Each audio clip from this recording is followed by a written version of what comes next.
Cepat. Tada!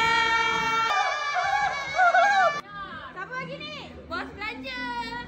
Ya Allah, banyaknya. Sedapnya. Apa nak angkat tangan?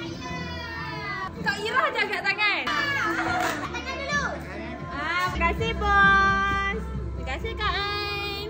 Sedap dah orang belanja. Sedap, orang belanja lagi sedap. Ya, ambil dah. Ni. Dah satu dulu ni. Wait. Tapi ni pun satu baru dia beli banyak. Ni terus lembut je ni. Beli mana? Ni takkan nak diet. Dua je. Lagi diet ni. Lagi potonglah kalori yang makan ni. Oh, macam tu ah. Kan dua dah ni. Hanim ni dah 10 dah ni makan ni. Sakit Ada rasa ni mau makan. senang. Rasa dua, makan dua. Makan pula makan baby.